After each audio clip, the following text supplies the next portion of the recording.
그리고 이 불신감이 나중에 어른이 되면 주변 사람, 즉 친구나 배우자에게 나 사랑해? 나 사랑해? 라고 자꾸 사랑을 확인하려고 하는 사람이 있어요.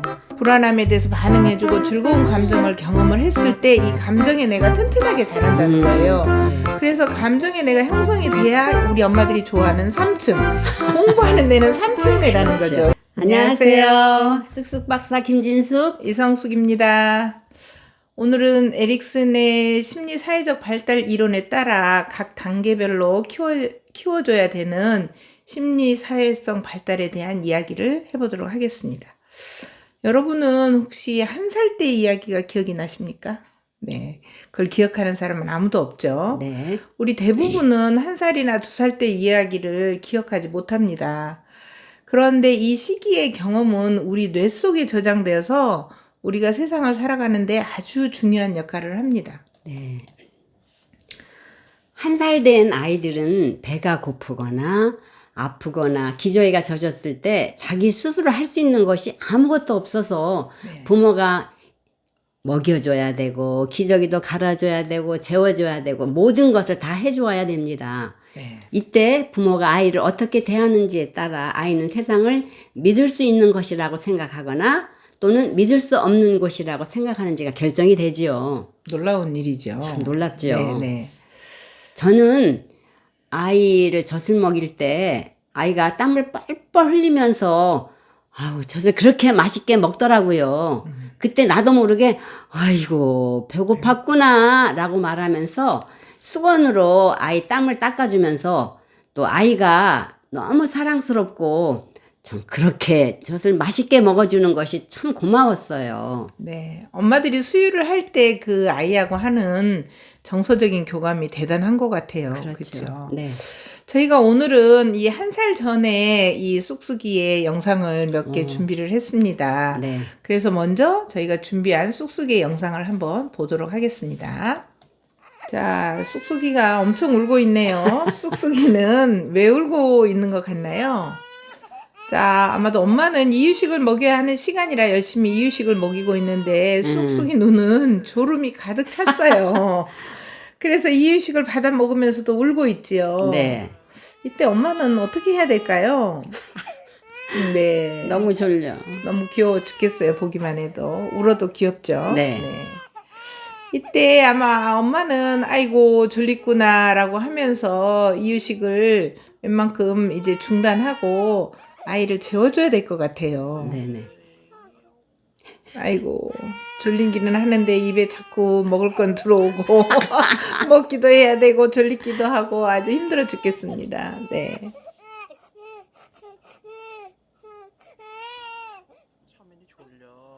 네. 그래도 여전히 엄마는 이유식을 먹이고 있군요. 네네. 괴로워요. 네.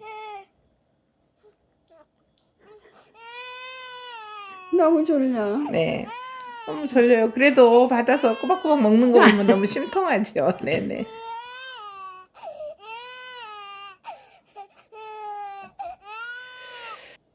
아이들은 말을 하지 못하기 때문에 울음으로 의사 표현을 하지요. 네. 아이를 키워본 엄마는 울음소리만 듣고도 알 수 있지요. 얘가 배가 네, 네. 고픈지 졸린지 기저귀가 척척해서 갈아줘야 하는지. 그래서 아이가 배고파서 울 때는 젖을 먹이거나 우유를 먹이면서 아이고 우리 아이 배가 많이 고팠구나 말하면서 먹이면 되는 거고요. 네. 그럴 때 아유 많이 배고팠구나 그랬을 때 아이는 어떤 생각을 할까요?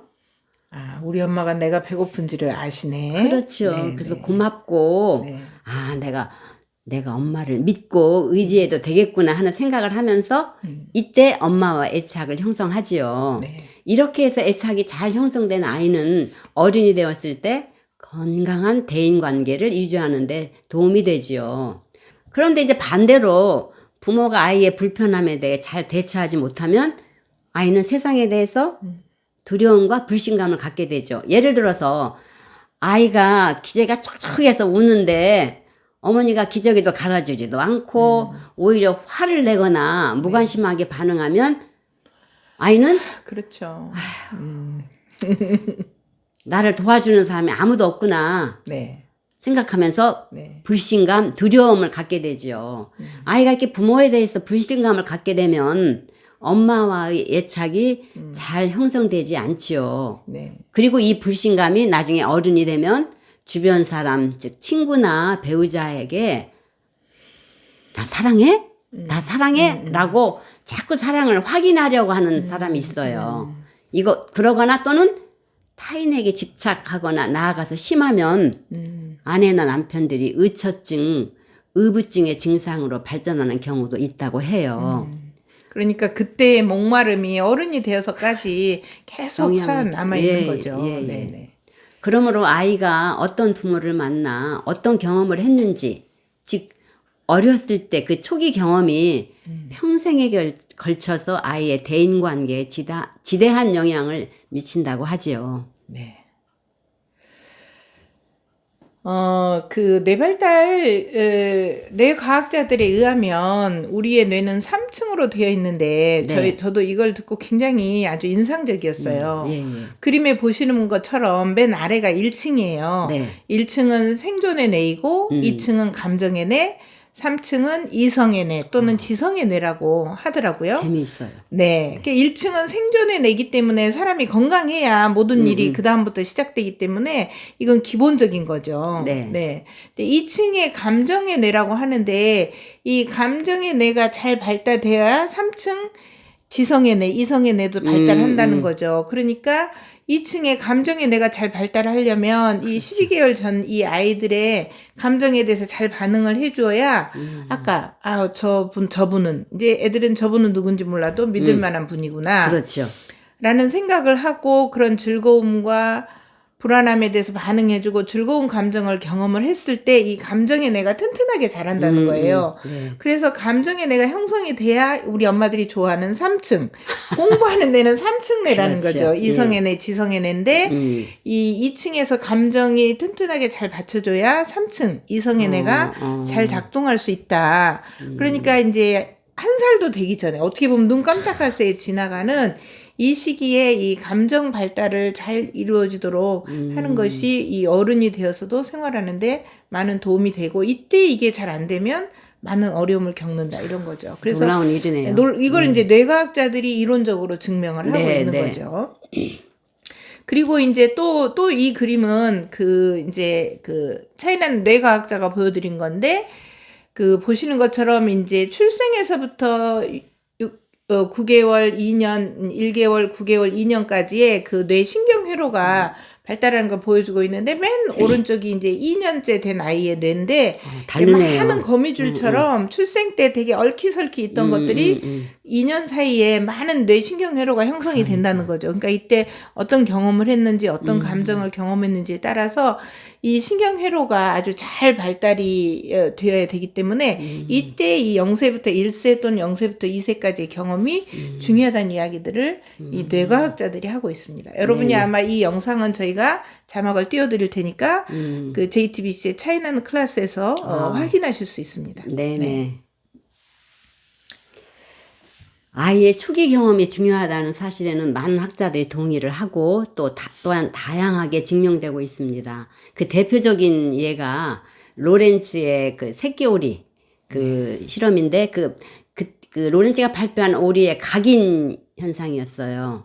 그 로렌츠는 참 재미있는 실험을 했어요. 새끼오리가 부화되었을 때 어미 오리 대신 자기가 로렌츠가 키웠더니 새끼 오리들이 로렌츠가 어미 오린처럼 졸졸졸 따라다니는 걸 그 그림들을 아마 많이들 보셨을 거예요.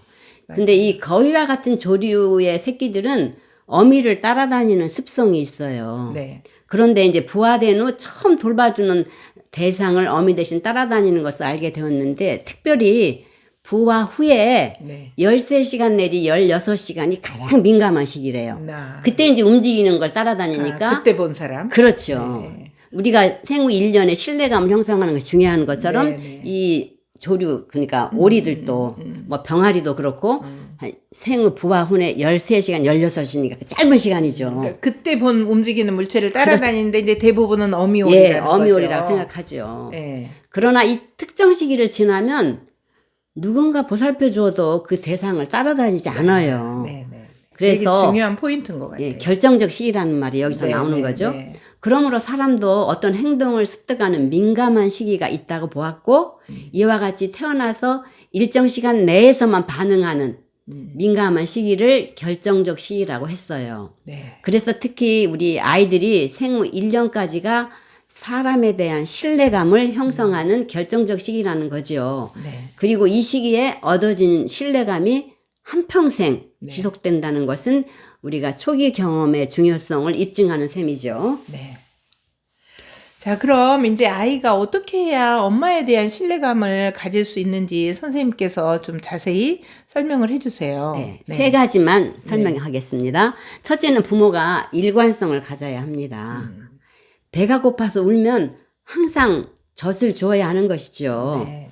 지금도 간혹 우유 먹이는 시간과 양을 정해놓고 먹이는 네. 부모들이 아직도 있는데 네. 이는 시간적으로 일관성을 유지하려는 의도로 생각이 되지만 이 시기의 일관성이란 네. 그 시간을 정해놓고 먹이는 것이 아니라 아이의 욕구에 대해 일관성 있게 반응해야 한다는 것이죠. 물론 어느 정도 시간을 정해놓는 건 그렇죠. 필요하겠죠. 그렇지만 아직 30분 남았어 이렇게 하고 안 주는 엄마들도 저도 봤거든요. 그리고 우유의 양도 가령 몇 cc, 네. 뭐 50cc, 뭐 그럼 500cc 더 이상 타면 안 돼 이러고. 예. 네. 그거 봤는데. 그런데 우리도 그러잖아요. 네. 매일 일정한 시간 밥을 먹고 싶지 않을 때도 있고 어느 때는 네. 또 많이 먹을 때도 있고 그렇죠. 적게 먹을 때 있는 네, 것처럼 네, 네. 여기서 말하는 것은 엄마들이 아이의 욕구에 대한 일관성을 네. 유지해야 하는 것입니다. 네. 그래서 배가 고프면 즉시 먹여주고 먹기 싫어하면 억지로 먹이지 않는 것이 그 욕구에 대해 일관성 있게 반응하는 것이죠. 네. 근데 아이들 저도 이제 혼합 영양을 했어요. 모유도 먹이고 어느 저 기간이 되면은 우유로도 먹이고 그랬는데 이렇게 우유 타서 애를 젖을 먹이다 보면은 막 배고프면 막 울잖아요. 그러면 젖 팍 해서 이제 좀 그 타서 주면 막 정신이 없어요. 그래서 그냥 주면 악 먹고 그렇게 맛있게 먹어요. 네. 근데 어떻게 이제 일정한 양이 배가 차면은 밀어내더라고요. 네, 네. 그래서 한번 넣잖아요. 그러면 이렇게 하더라고요. 맞아요. 또 그래서 너무 놀랍게 자기가 자기 양을 조절하는구나. 네, 네. 그래서 이렇게 아이들이 밀어낼 때는 그만 주는 게 좋겠죠. 네, 네. 그래서 또 어떤 부모님들은 아이의 버릇을 고치겠다고 시간을 정해놓고 우유를 먹이는 것은 잘못된 일관성이라고 생각이 듭니다. 네, 네. 배가 고파서 우는데 아직 우유 먹을 시간이 안 됐다면서 우유 먹을 시간이 될 때까지 기다린다면 네. 아이는 엄마를 믿을 수 없는 사람으로 생각하게 되겠죠. 네. 그래서 이제 여기서 일관성이라는 것은 욕구에 대해서 네. 일관성 있게 반응해 준다는 것이 중요한 포인트인 것 그렇죠. 같아요. 네, 네. 자, 두 번째 우리가 중요한 것은 민감성이에요. 아이가 울 때 애 키워보면 알잖아요. 제가 네. 배가 고파서 우는지 아파서 우는 건지 피곤해서 우는 건지를 부모님들이 민감하게 알아차려서 돌봐줘야 하죠. 네, 네. 아파서 우는 아이는 울음소리가 조금 날카롭더라고요. 그렇죠. 배가 고픈 아이는 아픈 아이들보다는 소리가 조금 작지요. 네. 졸린 아이는 어때요? 칭얼칭얼대요. 칭얼하죠. 졸리니까. 네, 네, 네. 그래서 엄마는 그동안 경험을 통해서 아픈지, 배가 고픈지, 졸린지, 기저귀가 젖었는지를 민감하게 알아야 하는 것이죠. 네. 우리가 아이들 아프면 병원에 가잖아요. 네. 근데 이제 의사 선생님이 어머니한테 다 물어보다 정보를 한 70% 주면은 그 정보에 의해서 네. 저기 이제 처방을 내리시는데 이걸 잘 모르면은 선생님한테 혼나더라고요. 엄마 맞냐고. 그것도 그러니까 모르는구나. 엄마가 네, 아이를 맞아요. 키우면서 아이의 어떤 반응이나 이런 걸 민감하게 네. 알아야 되겠죠. 네. 우리가 앞에서 본 영상에서 아기는 울기는 하지만 목소리가 날카롭지는 않았죠. 그렇죠. 졸려서 우는 거니까. 예, 근데 예, 만약에 아프다면 정말 이제 날카롭죠. 목소리가 굉장히 날랐죠. 그래서 예. 이제 졸린데 이유식을 먹으니까 힘들어서 울고 있었죠. 네. 네, 네. 자, 이제 우리가 또 다른 영상을 좀 더 보도록 하겠습니다. 이 네. 쑥쑥이가 울고 있는데 왜 우는지 좀 알아맞혀 볼까요? 네.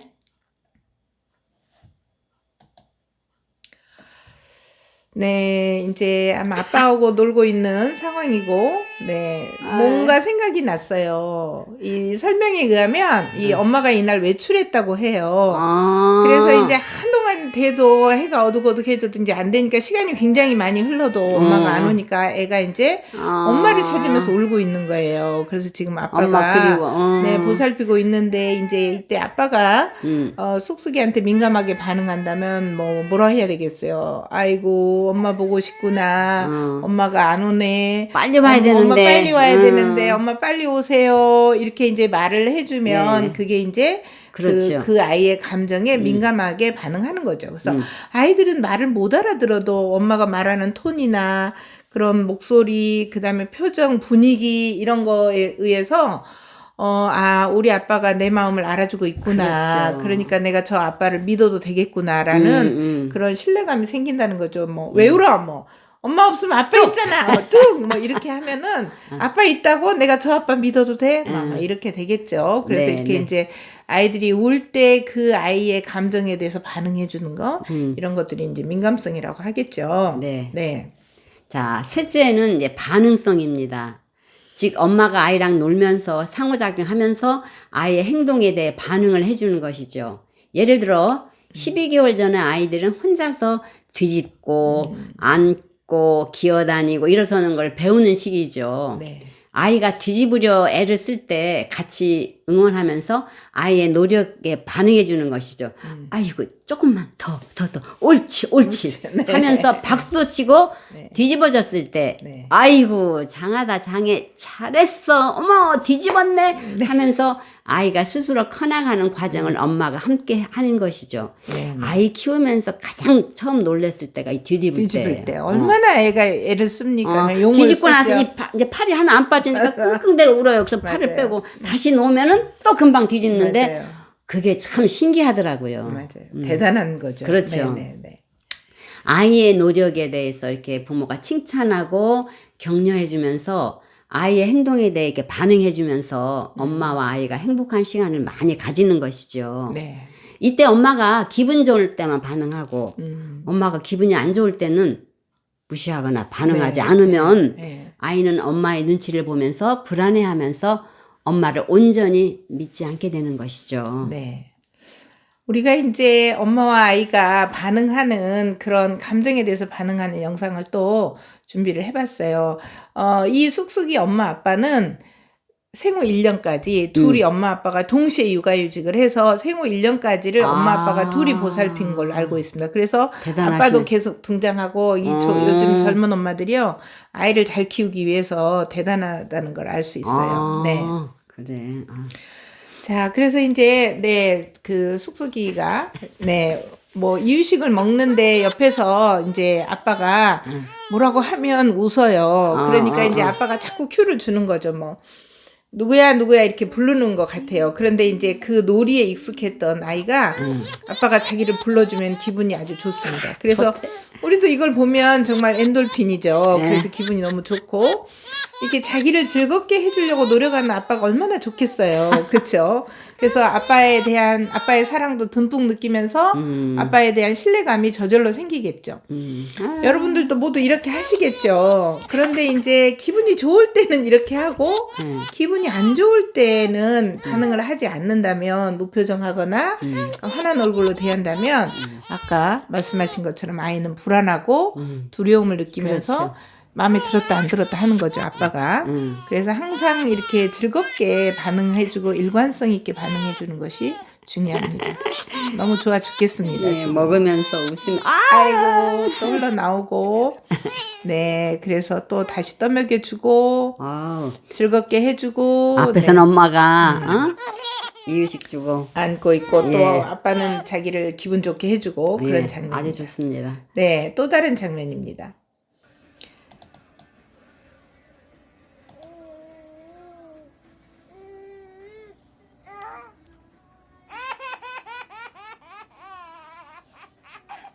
네.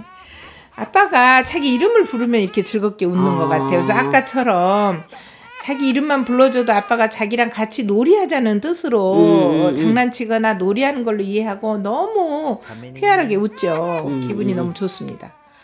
그래서 이렇게 아빠하고 네. 아유, 너무 좋아서 막 우리가 저럴 때 막 넘어가겠다 그러죠. 예, 네네. 이름 부르니까 저렇게 기분 네, 좋고. 이름만 불러주면 웃어요. 그래서 이렇게 아빠와 기분 좋은 시간을 많이 가지고 있고 아이와 아빠가 둘 다 서로 행복한 시간을 가지면 이제 그런 신뢰감이 탄탄하게 네. 자라는 거죠. 네. 이러면서 이제 엄마나 아빠에 대한 애착이 또 예. 탄탄하게 형성이 되는 거죠. 네. 자, 우리가 이제 집에서 많이 하는 깍꿍놀이의 장면입니다. 네. 자기가 이불을 덮었다, 폈다. 그래서 이제 깍꿍놀이는 이제 엄마가 보였다, 안 보였다, 자기가 숨었다 이런 거죠. 네. 이럴 때 이제 아이가 이불을 벗었을 때 엄마하고 이제 마주치는 자기 행동에 대해서 엄마나 아빠가 반응을 해주는 거죠. 그렇죠. 그렇지. 그러니까 깍꿍놀이가 뭐 옛날에부터 우리 뭐 할머니들 뭐들이 다 해왔는데 이게 굉장히 발달적으로 중요한 의미가 있는 놀이죠. 그래서 깍꿍놀이를 아이들하고 많이 하면 자기의 행동에 대해서 엄마 아빠가 반응을 해주는 그런 거죠. 그래서 이 역시 이 영상도 즐거운 시간을 가지고 있습니다. 사람이 출생부터 죽을 때까지 누구나 심리사회적 발달을 하게 되며 각 단계마다 다른 심리사회적 발달을 이루지요. 이때 각 단계마다 발달이 잘 이루어지면 건강하고 사회성이 좋은 사람으로 성장하지만 이 시기를 잘못 지내면 세상을 살아가는데 아주 많은 어려움을 겪게 되지요. 세상에 대한 사람에 대한 신뢰감을 형성하는 제1단계는 가장 중요한 단계로 출생에서 1년까지에 해당이 됩니다. 이 시기에 세상에 대한 신뢰감이 형성이 안 되면 세상에 대해서 두려움과 불신감을 느끼게 되어 인간적으로 성숙하지 못하게 되지요. 네. 저는 그 38화에서 윤수 엄마가 이렇게 자기 분야에서 성공했지만 다른 사람을 괴롭힌 사람 이야기를 하면서 그걸 보니 자기는 아이가 자기를 사랑할 줄 아는 사람으로 키우고 싶다는 말이 생각이 났어요. 네, 그래서 네. 자기가 사랑을 받고 산 사람이 남들을 사랑할 줄도 알기 때문에 이 한 살까지 동안에 사랑을 듬뿍 주어야 이 아이가 자기 부모를 신뢰하고 세상을 신뢰하면서 세상을 바라보는 시선이 따뜻해진다. 그러니까. 네, 이런 생각을 했습니다. 생후 1년이 그렇게 중요한 걸 다시 한번 깨달았습니다. 네. 근데 이제 요즘에는 아까 저 엄마 아빠처럼 그 직장맘이더라도 육아휴직이 가능하고 저 엄마 아빠처럼 둘이 동시에 육아휴직을 하거나 아니면 교대로 네. 엄마가 1년, 아빠가 1년 이렇게 해서 이제 그 0세, 2세 좋아요. 사이를 부모가 키우겠다는 그런 생각을 하는 부모들도 많이 있는 것을 봤습니다. 네. 자, 이 시기에 부모와 신뢰감을 갖게 된 아이는 이 부모와 애착이 잘 형성되어서 세상을 잘 살아갈 수 있는 토대를 마련한 것이라고 봅니다. 애착이 잘 형성되지 않은 아이들은 어떤 행동을 보이는지 또 다음 시간에 저희가 자세히 얘기하도록 하겠습니다. 오늘의 핵심 포인트는 아이가 1세 전에 부모와의 신뢰감 또 세상을 믿는 마음을 형성해주기 위해서는 첫째, 아이의 욕구에 대해서 일관성 있게 반응해준다. 네. 그 다음에 둘째, 아이의 감정에 대해서 민감하게 알아차려줘야 된다. 네. 그 다음에 셋째, 아이의 행동에 대해서 말이나 미소, 신체 접촉 등을 통해서 상호작용을 하면서 반응을 잘 보여줘야 된다. 이런 이야기를 오늘 전해드렸습니다. 네, 끝까지 들어주셔서 감사합니다. 우리의 구호로 마무리하겠습니다. 재미있어? 공감했어. 또 보고 싶소. 감사합니다. 감사합니다.